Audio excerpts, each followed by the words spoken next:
आज के एपिसोड में अनुपमा की कहानी एक बहुत ही इमोशनल और सस्पेंसफुल टर्न लेती है।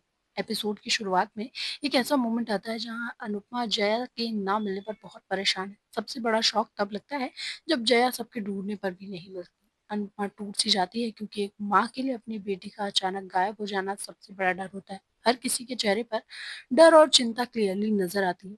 अनुपमा इमोशनल होकर बार-बार जया का नाम लेती है और उसके लिए दुआ करती है कि वो जहाँ भी हो सेफ हो। इधर राही को भी पता चलता है कि प्रांशी को गौतम लेकर ऑफिस चला गया है, जिससे वो बहुत ज़्यादा परेशान हो जाती है कि प्रांशी ऑफिस में कैसे रहेगी। और तभी वो प्रेम को कॉल करती है तो प्रेम उसे बताता है कि प्रांशी ऑफिस में नहीं है और दोनों प्रांशी को लेकर काफ़ी टेंशन में आ जाते हैं। इसी बीच और शॉकिंग बात सामने आती है। कुछ हिंट्स मिलते हैं कि जया अब मिसिंग होना कोई एक्सीडेंट नहीं बल्कि किसी की प्लानिंग हो सकती है। और यहाँ पर जाकर शक रुकता है रोजी पर, जिसके बारे में ये शक है कि उसने अनुपमा से बदला लेने के लिए जया को टारगेट किया है। वहीं पर अनुपमा सबसे ये बताती है कि उसने पॉल की कैसे पिटाई की थी और हो सकता है इसीलिए रोजी और पॉल उससे बदला ले रहे हैं। वो इस बात का रिग्रेट भी करती है कि अगर उसने ऐसा नहीं किया होता तो आज जया शायद सेफ हो सकती थी। तो दिग्विजय उसे समझाता है कि ये सब करने से कुछ भी नहीं होगा, उन्हें हिम्मत से काम लेना होगा और अब जया की जगह सबको पॉल को ढूंढना चाहिए ताकि वो जया के बारे में बता सके। बेचारी जया का भी उस रूम में बुरा हाल है।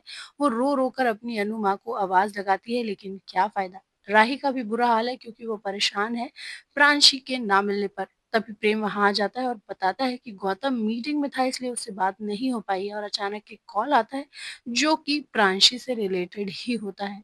उस कॉल पर गौतम को पूछती है एक लेडी और प्रांशी उसी के पास होती है और प्रेम और राही उसके पास जाने के लिए वहां से निकलते हैं। पॉल और रोजी भी खुश हो रहे हैं कि उन्होंने अपनी उपमा को सबसे अच्छा सबक सिखाया। रोजी को भी पता है कि अगर वो जया को कुछ करेगी तो दुख अनुपमा को होगा। और इन सब बातों के बीच अनुपमा दौड़ती हुई पॉल के पास आती है और बार-बार माफी मांगती है और कहती है कि जया के बारे में बता दे। तो पॉल सीधा मौका पा जाता है और कहता है कि वो कुछ भी नहीं जानता। जहाँ पर दिग्विजय अनुपमा को फिर से ऐसा ना करने के लिए कहता है और पॉल को अपनी तरीके से समझाता है कि अगर उसने जय के बारे में नहीं बताया तो बहुत बुरा होगा और वहीं गाँव में उसे नहीं छोड़ेंगे।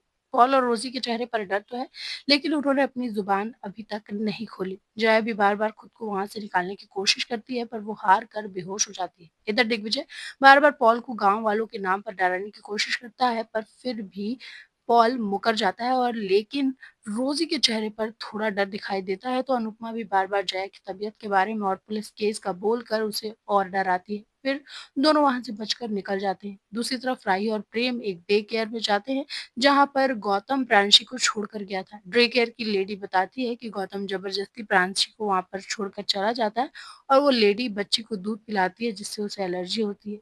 ये सुनकर प्रेम और राही ज़्यादा टेंशन में आ जाते हैं और उसे डॉक्टर के पास लेकर जाते हैं। रोज़ी भी टेंशन में आके जया के लिए खाना लेकर जाती है कि कहीं जया को कुछ हो ना जाए। उसी वक़्त अनुपमा बंकू और दिग्विजय के साथ चोरी से उसका पीछा कर रही होती है। रोज़ी पॉल से कहती है कि बच्ची को नहीं इन्वॉल्व करना चाहिए था, तो पॉल भी चिल रहने को कहता है और बोलता है कि कल हम बच्ची को छोड़ देंगे और आज उसे डरा कर रखेंगे। अभी तक तो सब ठीक था, पर जैसे ही वहाँ पॉल और रोज़ी एक आदमी से बात कर रहे होते हैं, उन्हें शीशे में अनुपमा और दिग्विजय दिख जाते हैं और वो लोग अलर्ट हो जाते हैं और वहाँ से गायब हो जाते हैं और चुप कर छिप जाते हैं। अनुपमा भी परेशान होती है कि अब जया को कैसे ढूँढेगी। रोज़ी भी घबरा जाती है कि पॉल से बोलती है और उसे पुलिस के चक्कर में नहीं पड़ना था। इधर दिग्विजय मन में सोचता है कि कहीं जयू भी तो वहीं नहीं मिलेगी जहाँ पर सावी मिली थी। हालाँकि दोनों का कोई कनेक्शन नहीं, पर फिर भी।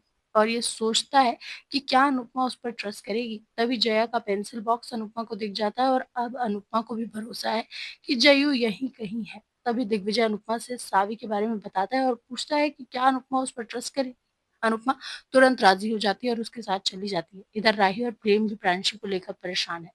प्रेम कहता है कि हमें घर वालों से बात करनी चाहिए, लेकिन राही साफ कह देती है कि वसुंधरा जैसे गौतम की इतनी गलती माफ कर देती है, ये भी माफ कर देगी। और काफी सोचने के बाद माही प्रांशी को कस्टडी का केस करने के लिए डिसाइड करती है। इधर अनुपमा भी पहुंच जाती है और उसे जया का हिंट भी मिलता है और फाइनली जया अनुपमा को मिल जाती है और वो बहुत घबरा जाती है क्योंकि जयू बेहोशी की हालत में उसे देखती है। तभी वहाँ डॉक्टर आ जाते हैं और चेक करके बताते हैं कि इसे तुरंत हॉस्पिटल ले जाना चाहिए। क्या अनुपमा अब अपनी जयू को बचा पाएगी या फिर कोई और नया खतरा है जो अब जयू पर आने वाला है?